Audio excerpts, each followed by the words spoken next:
నమస్తే, welcome to ఆధాన్. నేను దీప్తి మధుసూదన్ రెడ్డి. ఇప్పుడు భారతదేశంలోని సినీ ప్రియులంతా కూడా కల్కి 2898 AD సినిమా గురించే మాట్లాడుకుంటున్నారు. మరి ఈ వారం రిలీజ్ అవుతున్న ఈ సినిమా గురించి, ఈ సినిమాలో ఉన్న విశేషాల గురించి ఇప్పటికే 2 ట్రైలర్లు రిలీజ్ అయిపోయాయి. మరి చూస్తుంటేనేమో క్యారెక్టర్స్ అన్ని కొత్త పేర్లతో కనిపిస్తున్నాయి. సినిమా టైటిల్ ఏమో కల్కి అని ఉంది. అసలు ఏంటి ఇదంతా అని ప్రతి ఒక్కరూ దీని గురించే చర్చించుకుంటున్న పరిస్థితి ఉంది. మరి ఇంతకీ కల్కి 2898 AD అనే సినిమా ఏదైతే మనకి శ్రీ మహావిష్ణువు యొక్క దశావతారాల్లో 10వ అవతారమైన కల్కి గురించేనా అనంటే ఎస్, కల్కి క్యారెక్టర్ గురించే ఈ సినిమా. మరి కల్కి అని పేరు పెట్టి క్యారెక్టర్ నేమ్స్ అంతా డిఫరెంట్గా ఉన్నాయేంటి? ఒక అశ్వత్థామ మినహాయించి మిగతా వాళ్ళందరి పేర్లు కొత్తగా ఉన్నాయి. ఇంతకీ కల్కి ఎవరు? ప్రభాసా లేకపోతే మరొక క్యారెక్టర్ ఉందా? ప్రభాస్ పేరెందుకు భైరవ అనుంది? మరి అటు చూసినట్లయితే కల్కి ఒకవేళ దీపికా పదుకునే కడుపులో ఉన్నాడు అంటే దీపికా పదుకునే పేరేంటి డిఫరెంట్గా ఉంది? ఇలా రకరకాల అనుమానాలు ఉన్నాయి. మరి ఇంతకీ ఈ కల్కి సినిమాలో ఉన్న క్యారెక్టర్స్కి మన పురాణాలకి ఉన్న లింక్ ఏంటి? పురాణాల ప్రకారం అసలు ఈ క్యారెక్టర్స్ పేర్లేంటి? అసలు ఎవరు వీళ్ళు అనేది ఇప్పుడు ఈ వీడియోలో తెలుసుకునే ప్రయత్నం చేద్దాం. ముందుగా మనం చూసినట్లయితే సినిమా టైటిల్తోనే స్టార్ట్ చేద్దాము. కల్కి 2898 AD అని ఉంది. మనందరికీ తెలుసు, పురాణాల ప్రకారం కలియుగం ప్రారంభమైనప్పటి నుంచి 6000 సంవత్సరాలకి కల్కి ఈ భూమిపై ఉద్భవిస్తాడు అని చెప్పేసి ఉంది. మరి టైటిల్ చూస్తేనేమో 2898 AD అని ఉంది. మరి 6000 సంవత్సరాలు ఎక్కడయ్యాయి? ఎందుకు 2898 AD అని పెట్టారు అనంటే, మనకున్న కాలమానాన్ని బిఫోర్ క్రైస్ట్, ఆఫ్టర్ డెత్ కింద ట్రీట్ చేస్తాం. సో 2898 AD అని ఉంది. ఏడి అంటే ఆఫ్టర్ డెత్ అని మనకు తెలుసు. సో బిఫోర్ క్రైస్ట్, మరి శ్రీకృష్ణుడు మరణించినప్పటి నుంచి కలియుగం స్టార్ట్ అయింది. అంటే అప్పటికి బిఫోర్ క్రైస్ట్ 3102 ఇయర్స్ ఉన్నాయన్నమాట. మనందరికీ తెలుసు బిఫోర్ క్రైస్ట్ ఇయర్స్ని ఎలా క్యాలిక్యులేట్ చేసేవాళ్ళం అంటే 100, 99, 98, 97 ఇలా క్యాలిక్యులేట్ చేస్తూ వచ్చేవాళ్ళం. అలా 1 తర్వాత మళ్ళీ ఇక్కడ ఇంకొక 1 స్టార్ట్ అవుతుంది. 2, 3, 4, 5 అలా మనం ఇప్పుడు 2024లో ఉన్నాం. ఈ లెక్కన క్యాలిక్యులేట్ చేసినప్పుడు బిఫోర్ క్రైస్ట్ ఉన్నటువంటి 3102 సంవత్సరాలు ప్లస్ ఈ 2898 కలిపితే మనకి 6000 సంవత్సరాలు వస్తాయి. అందుకే 2898 AD అని పెట్టారన్నమాట. సో ఇక్కడ మనకి క్లారిటీ వచ్చేసింది. ఎస్, కల్కి ఎగ్జాక్ట్లీ 6000 సంవత్సరాలకి భూమిపై ఉద్భవిస్తున్నాడు. అందుకే కల్కి 2898 AD అనే పేరు పెట్టారు. రైట్, ఇక క్యారెక్టర్స్లోకి వెళ్దాము. ముందుగా మనకి భైరవ. ఈ సినిమా స్టార్ట్ అయినప్పటి నుంచి ప్రాజెక్ట్ K అని కల్కి అని పేరు పెట్టినప్పటి నుంచి కూడా కల్కి అనే క్యారెక్టర్ ప్రభాస్ చేస్తున్నాడేమో అని చెప్పి అందరూ అనుకున్నారు. కానీ తీరా సినిమా ట్రైలర్ చూస్తే తన పేరు భైరవ అని ఉంది. మరి భైరవ ఎవరు? అసలు కల్కి ఎవరు? భైరవకి పురాణాలకి ఉన్న సంబంధం ఏంటి అని కనుక మనం ఒక్కసారి పురాణాల్లోకి వెళ్తే, భైరవ కాశీ విశ్వనాథ క్షేత్రానికి క్షేత్రపాలకుడు.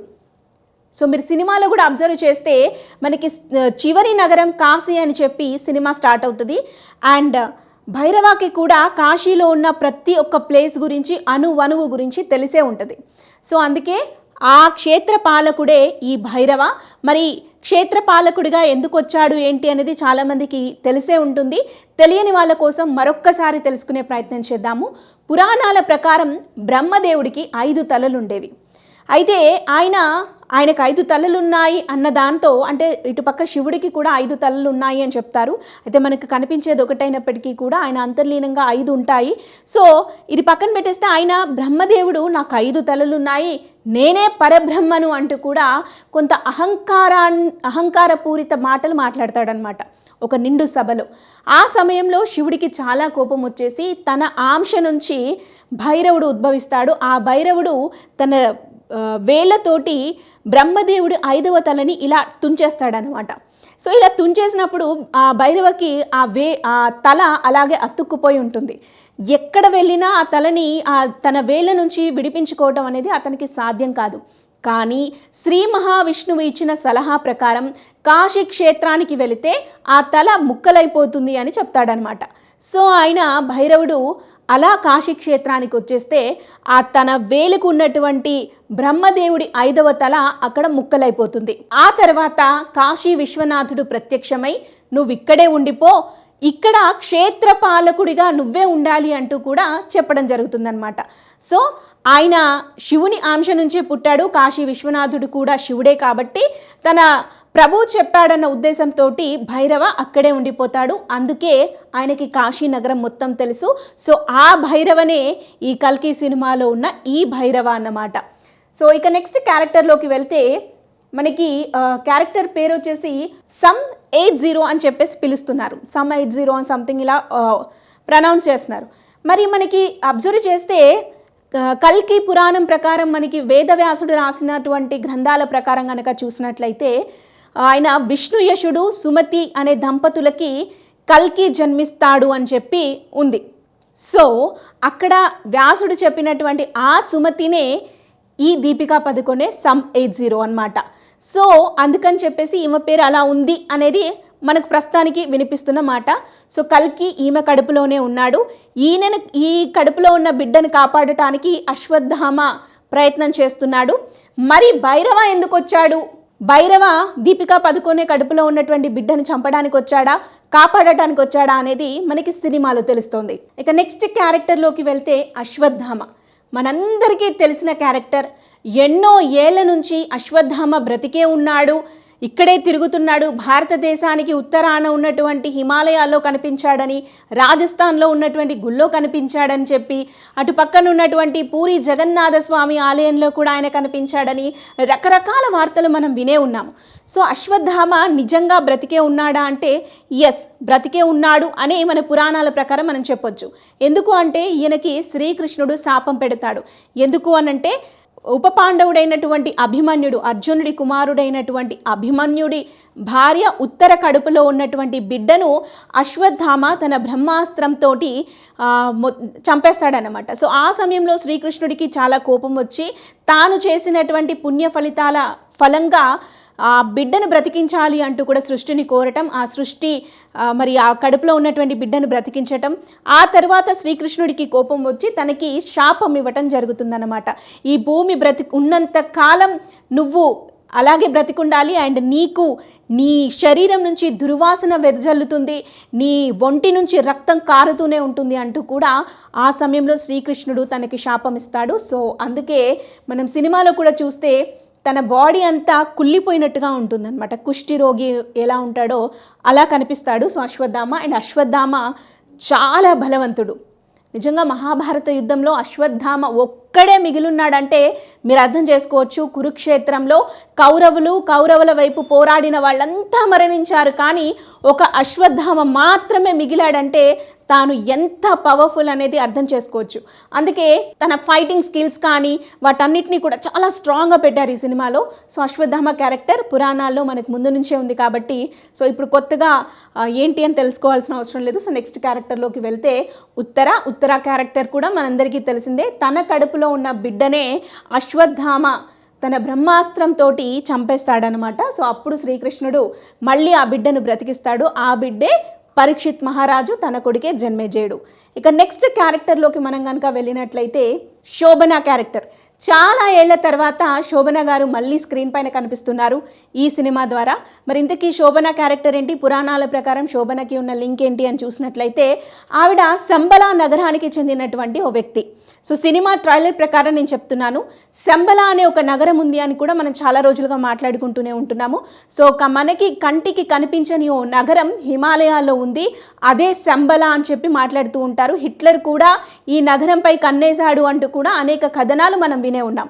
సో ఆ శంబల ప్రాంతానికి చెందినటువంటి వ్యక్తే శోభన అన్నమాట. ఇక నెక్స్ట్ అసలు సిసలైన క్యారెక్టర్ సుప్రీం యాస్కిన్కి పురాణాలకి ఉన్న సంబంధం ఏంటి? కమల్ హాసన్ ప్లే చేసినటువంటి ఈ రోల్కి పురాణాలకి ఏంటి సంబంధం అనంటే అసలు ఈ యుగం అంతం అవ్వబోతుంది అని మనం మాట్లాడుకుంటున్నాం కదా. ఈ యుగం పేరేంటి? కలియుగం. ఆ కలినే ఈ సుప్రీం యాస్కిన్.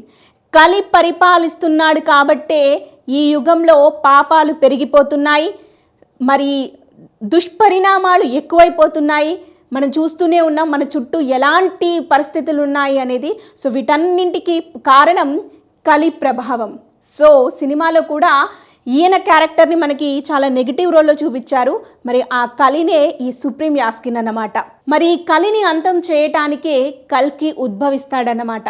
కల్కి ఎక్కడ ఉద్భవిస్తాడు అని అంటే మనం ఇందాక మాట్లాడుకుంటున్నట్టు ఊహాగణాలు గనక కరెక్ట్ అయితే ఈ సమ్ 80 క్యారెక్టర్ ఏదైతే ఉందో సుమతి క్యారెక్టర్ పురాణాల ప్రకారం విష్ణుయశుడు సుమతి దంపతులకి కల్కి జన్మిస్తాడు. సో కాబట్టి సుమతి క్యారెక్టరే ఈ సమ్ 80 క్యారెక్టర్ సమైటి.